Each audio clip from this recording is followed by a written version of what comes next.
Shalom. I want to start by giving all praises, honor, and glory to Yahweh, Ba'ashem, Yahushai, Ba'ashem, Rachakodash. Double honors to our venerable apostles and others at Great Millstone who rule well.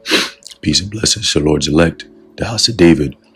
It's the brother AHARAN coming back at you with another quick lesson.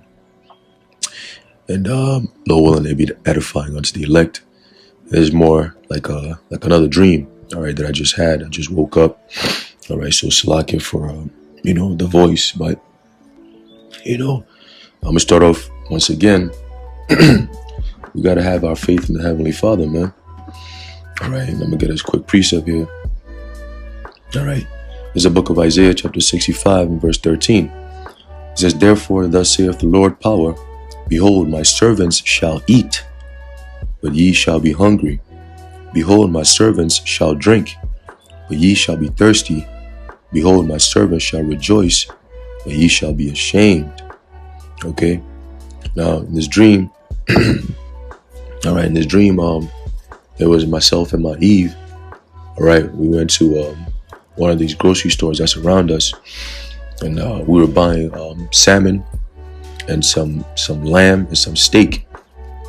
All right, but things were so expensive, so when we got there, we're kind of like shopping very strategically. We're taking our time. The kind of things that we were purchasing, it was very peculiar, if you will. All right.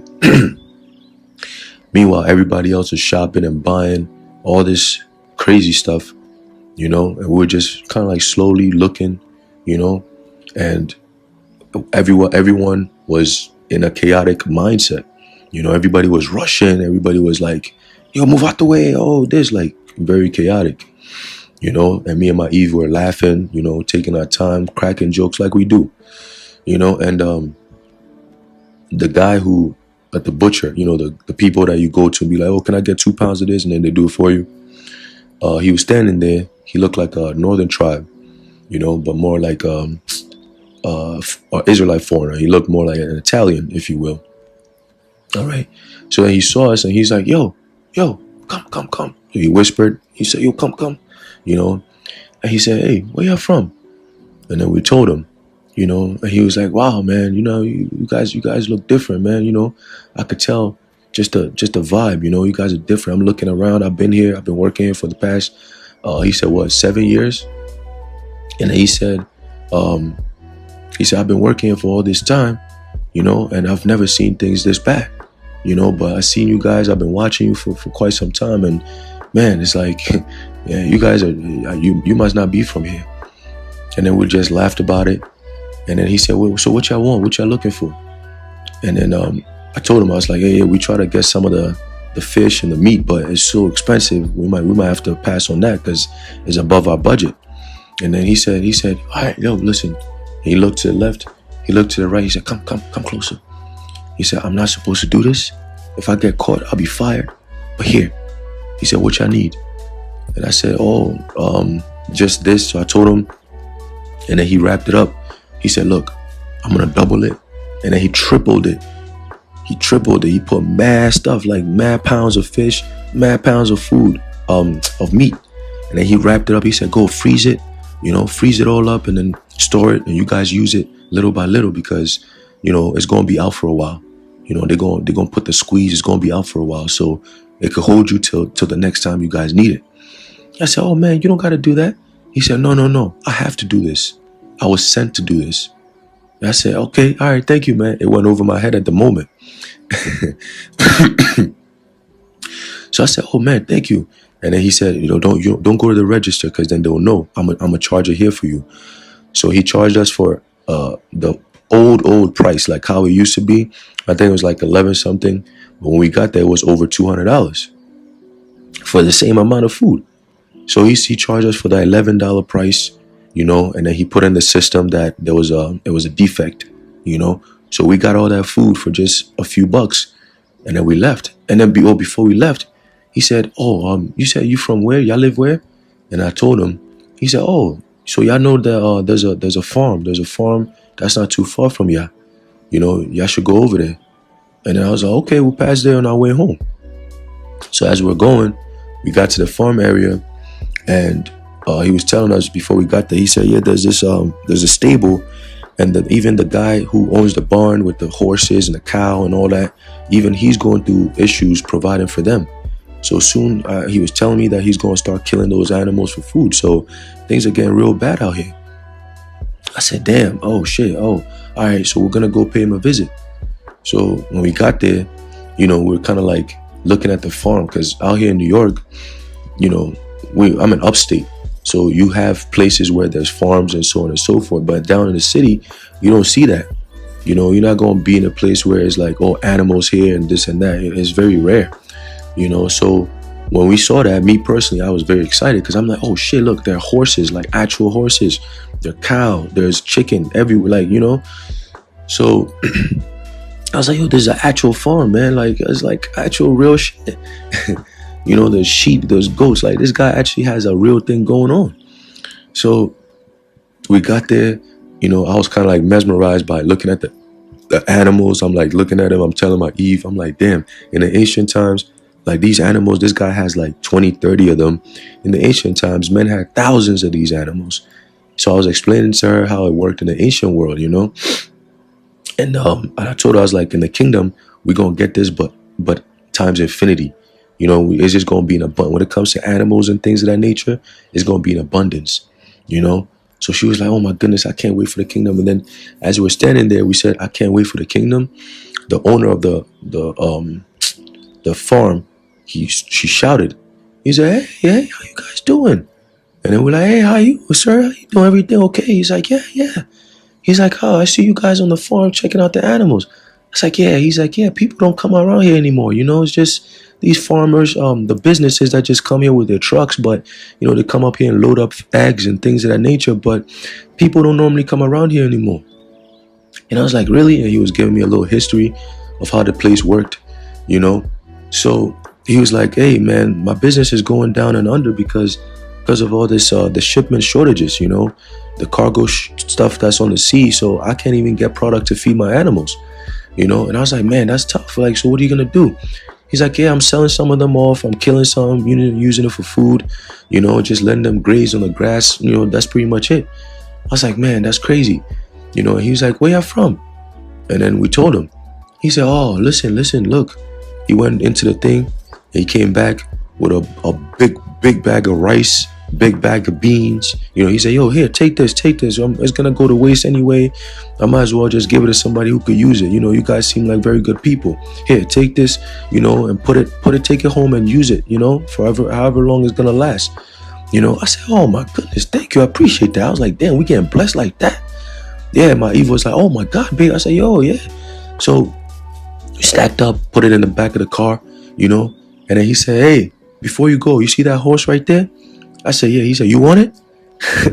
I said, oh shit. I mean, yeah, but I don't know how to ride a horse. I never ridden a horse before. He's like, you know what? I'll keep this for you. I'm going to saddle this horse right here. In case of an emergency and you can't drive, you find your way here, you take this horse and you guys leave. And I said, oh, thank you. I appreciate that. I drive a car, so I drive a car, so I don't know how to, use a horse. He said, I'll leave it here for you. And when you get here, you'll know exactly where to go to pick it up. I said, okay, I appreciate that. Thank you, sir. And then I didn't get his name.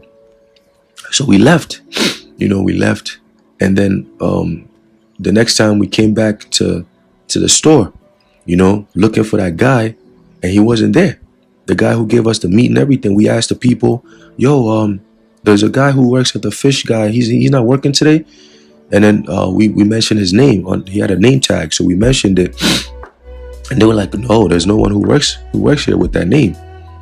We've never had anybody who works here with that name. And I was like, wow. So I knew right away that was an angel. That was an angel that helped us out. And then it reminded me of this precept here. All right, this is the book of Hebrews, chapter 13, verse 2. It says, hold on, Salakia. Yeah, Hebrews chapter 13, verse 2, it says, be not forgetful to entertain strangers, for thereby some have entertained angels unawares. Okay, so we're going to be fed, we're going to be protected, by people who might seem like strangers, but that'll be the Lord looking out for us, man. You know, because remember, this famine is not just any old famine. This is actually orchestrated. So it's not like there's no food. It's just being blocked off from getting here. You know, so the Lord could have it where you might have certain, you might have a truck delivery that's supposed to deliver to, a store or something, like a Walmart or whatever. And he might take it to a storehouse somewhere. And then, you might run into this man and he'll be like, hey, look, come. I'm not supposed to tell you this, but here, take this key. There's a warehouse and you give you the address, you lock it up. Go there only at certain times where there's no security or none of that. All right. And you can go in there and pick out whatever you want. And there's going to be just food there that could feed you for years. All right. And they're supposed to save it, but he might give you a key. And he said, go there only at a certain time. Go through here, this and that, and that could be an angel giving you all that, giving you the directions and stuff like that. You might have a time where there might be troops that's about to storm your house, and then you might meet somebody who'll be like, hey, you guys know that park? You'd be like, oh, yeah, that's not too far from my house. Yeah, you guys go there a lot? Yeah. You ever seen that old man that's always sitting on that bench? You'd be like, what old man? What are you talking about? Oh, yeah, that'd be an old man that's always sitting there. He always has a newspaper. You never seen him? Okay, well, guess what? He's always there. Maybe you guys miss him, but he's always there. I don't know if you noticed him. But today, when you go pay attention, you're going to see an old man sitting there. And, he's into the kind of things you guys talk about. So, talk to him and see, maybe he might drop some info on you, and that could be an angel giving you a direction on what's the next move the Lord wants you to make, and then you go to the park at a certain time. You might not see the man, or you might see the man, and then you might be like, oh, damn, I missed him. You might lose a little bit. You might start doubting. Oh, damn, I thought we'll come back tomorrow. And then as you're walking away, you might see the old man, you'd be like, hey, how you guys doing? Like, yeah, you guys enjoying the weather? It's like, yeah, it's a beautiful weather. He might find a common grounds with you, and then you get close to him, be like, hey, I like your dog, by the way. He'd be like, yeah, I had him for all these years, and then be like, yeah, man, hey, be like, hey, guys, He might start some shit, talk with you, next thing you know, he's like, oh, you guys into that? Oh, I actually have a place that has this, and that. It has water, it has whatever you guys need. You guys seem very cool. Nowadays, everybody's so rude. They don't even say hi. So you guys passing by, saying hi with the smile that you guys have. I knew there's something different about you, So here, take this, here, whatever you need. Here's a key. Go to this place, this address here, and pick up whatever you want, And that could be another angel right there. And people will see you talking to a regular, ordinary person, but the information he's giving you is not ordinary information. And he's only going to be doing that for his elect, right? The Lord is going to only be doing that for his elect. So we're going to be getting perks. We're going to be getting leeway. We're going to be getting favor in the eyes of Yahweh Bashem Yahushai. Like I said, the food is there. It's just not being given to the people. And that's how the famine is being caused. Okay. So if it's there, it's on the coast, some way, somehow, some of them is going to be unloaded. Because Esau needs to have that power over people. He has to have that control. He needs to dictate who gets what and when.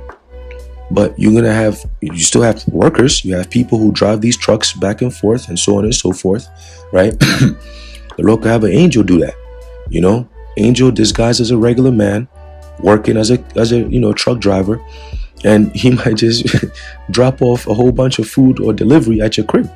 You might have these delivery guys who bring a whole bunch of food, every morning somebody's making the same mistake, delivering to the wrong address. You're like, yo, who keeps bringing food every morning, every afternoon, every evening, like delivery food every day? I didn't order no food, but the food keeps coming and it's always the food that I will always order. Like, damn, this is on point. This is exactly what I needed. This is exactly what I wanted. At a certain time of the day, morning, you hear the doorbell, ping, ping. You get there, your food has been delivered. You're like, what the And it's always going to be inside information. You'd be like, oh, wow, hey, that's the Spirit, that's the Lord. Hey, he said he's going to feed us.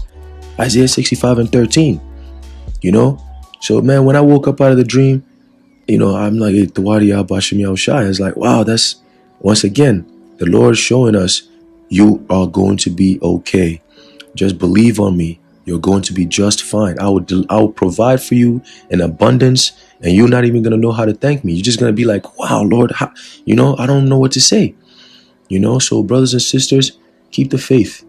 All right. This thing that's coming is not really, it's for the destruction of the 2/3 and the rest of these non-believers.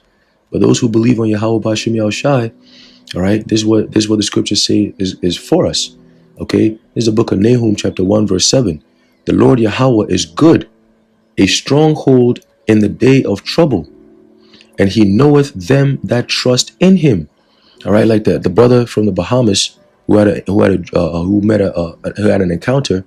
All right, with, again, a stranger that said certain things that made him think like, wow, I just encountered an angel. Hey, Hebrews 13:2, and he said, I know you, you're the righteous, and we're gonna come down soon to deliver your people, the righteous.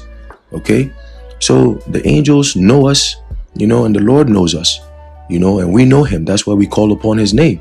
We know Yahweh Ba'Shem Yahushai a way that the world doesn't know, because he showed us that side of him that he hasn't showed the world.